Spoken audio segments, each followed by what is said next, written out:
What's up, everybody? Stone Cold RKO 512, aka the Samoan Submission Machine, Samoa Joe. Alright, this is going to be my Against All Odds review and results, 2011 pay-per-view.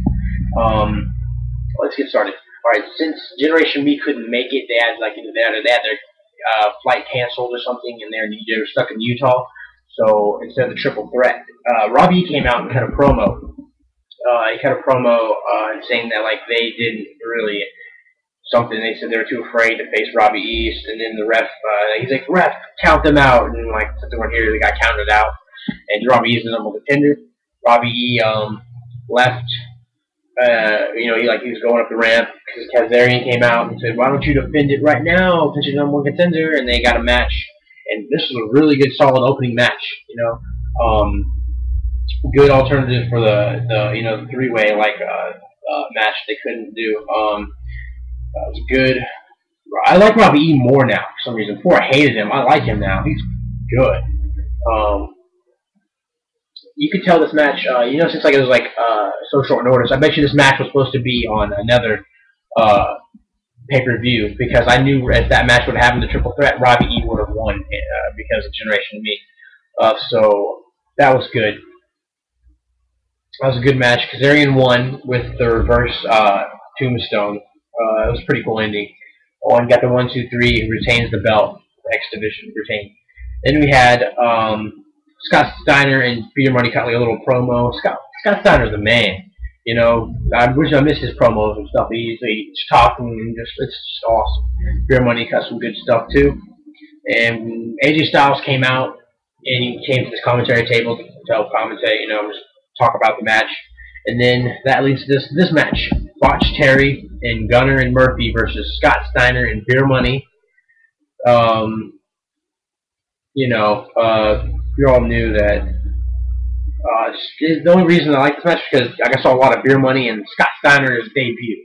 Everything else was, you could tell they were carrying the other team, because you've Rob Terry, Gunner and Murphy. All right, you have those people on this card, but you don't even have Jay Lethal. You don't even have AJ Styles in the match. You don't even have Doug Williams. Why would you use two jobber tag team guys and then some dude that botches every fucking move? But yeah, what happened? The ending was Robert Roode up at the top rope, had Gunner at the top of the corner rope, and then he tagged in Scott Steiner. Scott Steiner came, did the Frankenstein thing, it's like a haircut run off the top rope thing, and got the pin and won. I was glad. I already knew he was going to get the pin anyways. Good match. Good match. It was good for what it was, I'm not going to hate on it. It was good for what it was. Samoa Joe versus Pope. Yeah, I got stitched up right here, so I'm all good now after that. Samoa Joe versus Pope. Beginning, Pope was just they're just prolonging it. I was like, come on, let's do it. And then they're fighting, and then Pope was running away, and he was about to leave the match. They had an altar that said, "Pope is gonna kill you," and I was like, oh, how original. Okay. I started to dislike the Pope. I liked him when he was yeah, Pope's it. He was a good guy. Now he's just a heel and just runs away from everything. Bitch. Kato came out. Pope ran back into the ring. He was afraid of Kato. Kato, I think. I don't know. It's the guy from the Hornet. That's what's going to be playing. Joe was owning, and then Pope was kind of coming back, and then Samoa Joe, he got to roll him up, and then he pulled his pants down and choked him like he always does with his opponents. And Pope tapped out. Samoa Joe won. Pope attacked. This is stupid. Pope attacked Samoa Joe, threw him into the exposed ring corner, busted me open, and I got angry and I looked at him and he just ran away like a little bitch. So yeah, I won the match, so it's cool. Samoa Joe won the match. And then there's a good moment where some guy was like, "Don't piss off a fat guy" in the audience, and I just started laughing. Next we had Mickie James versus Madison Rayne in the last women's standing match. I think that's what it was hot. Yeah, Mickie James and Madison Rayne. Mickie James, I'm in love with. It was great. The ending was stupid. Madison Rayne